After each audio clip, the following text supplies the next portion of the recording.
اب دیکھیے وہ میں آپ کو جو بتا رہا تھا بات، غور سے دل تھام کے سننا ہے. مجھے اس کی فکر نہیں ہوتی اللہ کے کرم سے کہ اثر میں بیان ہوا ہے. مسلمانوں کا اصل مذہب تو تعلق مع الحق ہے، اسی تعلق سے اس کا اسی پر بھروسہ ہوتا ہے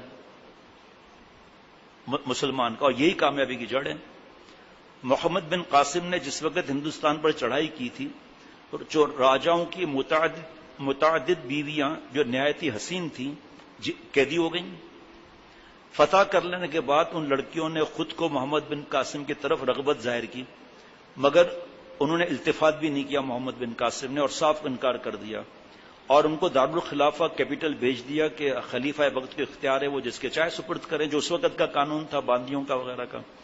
اس وقت محمد بن قاسم کی عمر 17 سال تھی. اس کو بھلے بند کر دیں. 17 سال محمد بن قاسم کی عمر تھی، جوانی چڑھی ہوئی. آج گناہ کر کے اور اس کو بلانے کے بجائے میں مایوس ہو گیا ہوں. اب آپ بتائیں، ایک آدمی جب مایوسی پر اتنے بیان دے رہا ہے، اتنے پرچے دے رہا ہے، اب آگے کیا علاج ہوگا یہ آپ بتا دیں، فیصلہ کر لیں. ہمت نہیں استعمال کر رہے. 17 سال کا. اور کوئی ایسا نہیں کوئی کہہ سکتا کہ ویڈیو گیم وغیرہ کوئی ایجوکیشن اس کی وجہ سے جو ہے وہ ایسا ہو گیا ویسا ہو گیا. نہیں، اس وقت بھی کیا حالات تھے، اور خوبصورت بڑوں کی، سرداروں کی، سپاہ سالاروں کی. 17 سال کی تھی. ان کے ساتھ بڑے بڑے پرانے تجربے کار فن جنگ کے ماہر موجود تھے، مگر سب ان کی اطاعت کرتے تھے 17 سال کے نوجوان کی. ایک طرف تو کسی بیٹی مسلمان چھڑوانے آیا ہے، دوسری طرف یہ کیسے کر لے. التفات بھی نہیں کیا، یہ بہت بڑی بات ہے. شام میں جب صحابہ رضوان اللہ علیہ مجمعین تشریف لے گئے تو وہاں شام کا حسن مشہور ہے. پھر بیوٹی پارلر اس زمانے کا سجا کر دائیں بائیں کھڑا کر دیا لائن میں. جب امیر لشکر سپاہ سالار جب قدم رکھا تو سمجھ گیا، فوراً فرمایا قل للمؤمنین یغضوا من ابصارہم ویحفظوا فروجہم. اے آپ صلی اللہ علیہ وسلم، آپ ایمان والوں سے فرما دیں کہ اپنی بعض نظریں نیچی رکھیں، اپنی شرمگاہ کی حفاظت کریں. ویسے ہی صحابہ کی نظریں نیچی تھی اور خطرہ تھا اور نیچی ہو گئیں. یہ لڑکیاں نے جا کر ان کو گالیاں دی ہیں اور کہا یہ کون تھے، یہ آدمی ہے، انسان ہے، فرشتے. ہماری طرف نظر اٹھا کر نہیں دیکھا. فتح ہو گیا شام. آج جو سب یہ گناہ وغیرہ بار بار بتاتا رہتا ہوں کہ بے حیائی کی وجہ سے حدیث پاک کا مفہوم ہے، ہم کچھ چھوڑنے کے لیے تیار نہیں. بھائی جس کا ظاہر صحیح نہیں، بھلے داڑھی ہے لیکن مونچھیں گناہ کبیرہ کی طرف جا رہی ہیں عملاً، تو باطن پہ ڈینٹ لگا ہوا ہے. کیوں نہیں بات مانتے؟ ہر دوسرے دن اپنے بزرگوں کی طرح کیوں نہیں ٹرمر چلاتے؟ اسرے کو تو بہت سے بزرگوں نے منع لکھا ہے علماء نے، ٹرمر یا کینچی. کیوں بات نہیں مانتے؟ اچھا پھر جوش نہیں آ رہا ابھی، کوئی بات نہیں، پھر کنارہ تو ہر وقت کھلا رہے نا. پھر آپ کی مرضی ہے، آئینہ جیب میں رکھیں، کینچی جیب میں رکھیں، ہر تیسرے دن صحیح کرتے رہیں. ابھی ایک صاحب یہاں بیٹھے تھے، 3-4 دن لگائے تھے، چھٹیاں تھیں، علم حاصل کر رہے تھے، علم حاصل کر رہے ہیں مدرسے میں.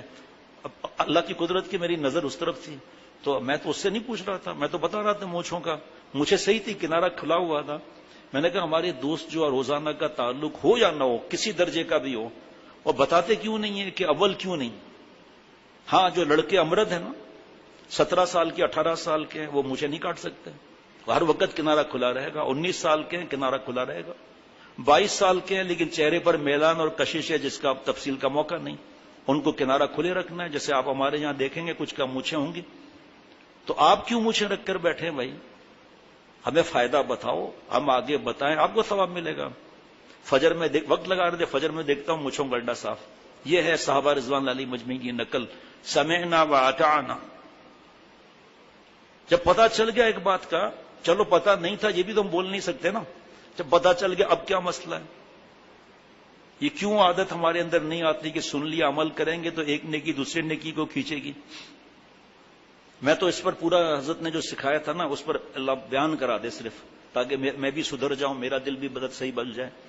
اس پر یاد، اچھا اس پر محمد بن قاسم، یہ آگے لکھا ہے، چلو اس پر یاد آیا کہ جس وقت راجہ داہر سے مقابلے کا اہتمام ہو رہا تھا، انشاءاللہ ایمان تازہ ہو جائے گا.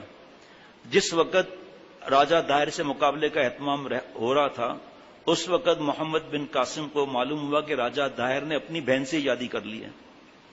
ایسا بدبخت. یہ سن کر محمد بن قاسم بے فکر ہو گئے اور یہ کہا کہ اب اس کے مقابلے میں ضرور انشاءاللہ تعالی ہم کامیاب ہوں گے. اس لیے کہ وہ کافر ہی نہیں ملحد بھی ہے اور شہوت سے مغلوب ہے. شہوت سے مغلوب ہے. کفر کے ساتھ شجاعت جمع ہو سکتی ہے. آپ نے مقابلے سنے ہیں کیسے کیسے صحابہ نے مقابلے کیے پہلوانوں سے. کفر کے ساتھ شجاعت جمع ہو سکتی ہے مگر شہوت کے ساتھ شجاعت جمع نہیں ہو سکتی. جب شہوت کے ساتھ شجاعت جمع نہیں ہو سکتی تو تقویٰ بھی شجاعت سے ہی ملتا ہے. گناہ چھوڑنے کی طاقت یہ شجاعت سے ملے گی. آج سے جوانیاں برباد کرنا سب کر رہے ہیں نعوذ باللہ. جو چھوڑتا ہے شجاعت کے ساتھ چھوڑتا ہے اور شجاعت یہی تقویٰ کا راستہ ہے.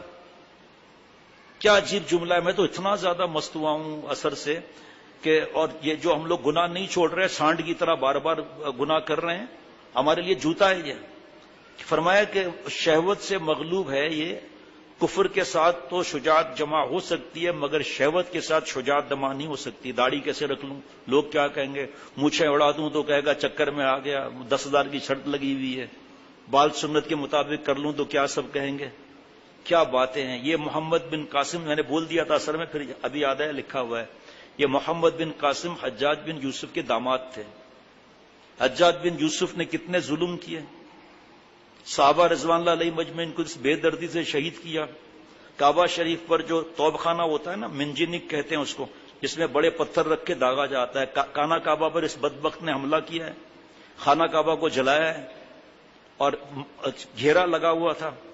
کیا بھائی حضرت عبداللہ بن زبیر رضی اللہ تعالیٰ عنہ نا حضرت ابو بکر صدیق رضی اللہ تعالیٰ عنہ کے نواسے شہید ہوئے گردن کٹی. آپ صلی اللہ علیہ وسلم کے نواسے شہید ہوئے گردن کٹی. کیسے کیسے ظالم نے ظلم کیا کہ آپ سوچ نہیں سکتے. آپ کس طرح ان کی گردن مبارک کاٹ کر کیا کروں لکھا ہوا اس لیے بتا رہا ہوں یہودی کے قبرستان میں ڈال کر آ گیا ظالم. اور جسم مبارک رکھا وہاں پر کہ سبق حاصل کرو. سبق کیا حاصل کرتے. لوگ رو رہے تھے دعائیں دے رہے تھے اور ایمان لا رہے تھے. کچھ لوگ کہ خوشبو آ رہی ہے کچھ بھی نہیں ہوا. پھر وہاں سے اللہ معاف فرمائے جسم مبارک ہٹا لیا. ان کے بھائی یا رشتہ دار پھر آگے گئے وہاں جہاں سے جا کے پرچہ لے آئے. پتہ نہیں کتنے دن لگ کے خوشبو ہی خوشبو آتی رہی جسم سے. اب سننا ذرا اتنا اور ظلم کی داستان ہے اس کی بھائی.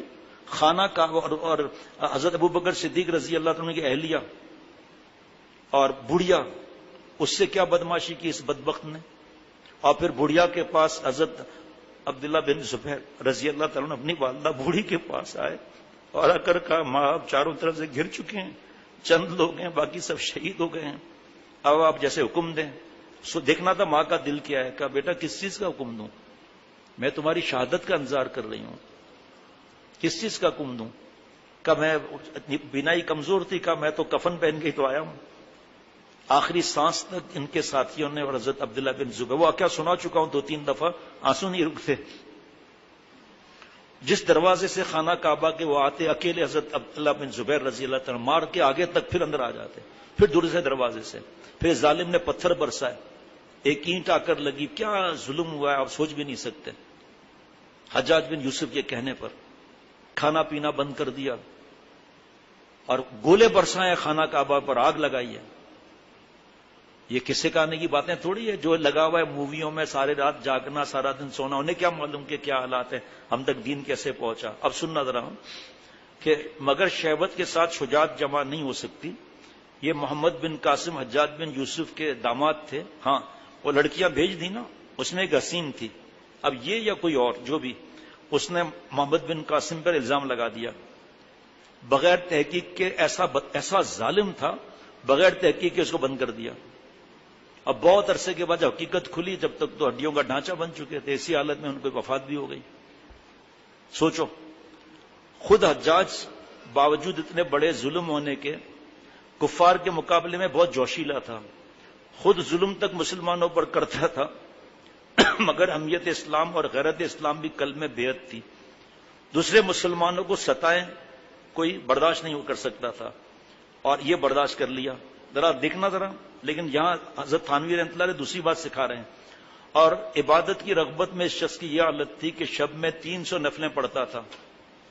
دیکھیے اس وقت کے ظالم بھی ایسے ہوتے تھے لیکن اب حیرت ہوتی ہے کہ 300 نفلیں پڑھنے میں تو تمام شب بیداری رہتی ہوگی. پھر اس نے ظلم کیے.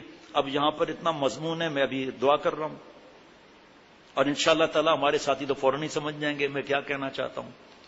شیطان نے کتنے لاکھ برس عبادت کی. علم کا عین تھا عبادت کا عین تھا عارف کا عین تھا کہ عین اللہ تعالی کے غصے میں اللہ تعالیٰ سے دعا کرا رہا ہے بدماشی کی، مجھے قیامت تک مہلت دیجیے، کیونکہ عارف تھا، پتا تھا اللہ کا غصہ، اللہ پر حکومت تو نہیں کر سکتا، جا تجھے مردود مہلت دی۔ تفصیل قرآن پاک میں بیان ہوتی رہتی ہے، اور کبھی اللہ اور بیان کرائیں گے، لیکن اس کا کام بنا، کیونکہ ایک عین نہیں تھا، عاشق کا عین نہیں تھا۔ ایسے ماحول میں، ایسے حالات میں، فرشتوں کے ساتھ جنت وغیرہ، مردود ہوا۔ اب 300 نفلیں پڑھتا تھا، برباد کیوں ہوا؟ کہ اس کا کوئی مربی نہیں تھا، کوئی شیخ نہیں تھا، کسی سے مشورے کی سنت نہیں، استخارہ نہیں کہ کس کی اولادیں ہیں۔ ظالم، آپ صلی اللہ علیہ وسلم نے سب سے زیادہ محبت حضرت ابوبکر صدیق رضی اللہ تعالیٰ سے تھی۔ سارے صحابہ رضوان اللہ علیہ مجمعین، جتنے انبیاء علیہ الصلوۃ والسلام کے تھے، اور یہ سب سے بڑا رتبہ ان کا تھا، مرتبہ۔ کیوں؟ جان، مال، اولاد سے ہر وقت فدا، اس کے خون کا خیال نہیں کیا، اور وہ تو خانہ کعبہ پر ظلم کر بیٹھا۔ بس میں نے کیا بتاؤں، ہم بتاتے بھی تو نہیں ہے نا، ہمیں منع ہے نا کہ کیسے ظلم ہوا، کیا ہوا، کہ ان سے بہرحال میں خاموش رہتا ہوں اس معاملے میں۔ تو آپ یہاں بیان ختم کرتا ہوں، یہ اتنا عبادت گزار ہو کر، اور کیسے کیسے اس نے ظلم ڈھائے ہیں، اور وجہ اپنے 300 نفلوں پر ناز، 300 نفلیں۔ بہرحال مفتی صاحب فرماتے ہیں رکعت کہنا چاہیے، یہاں جو لکھا ہے حضرت مجدد کا وہی عرض کر رہا ہوں، 300۔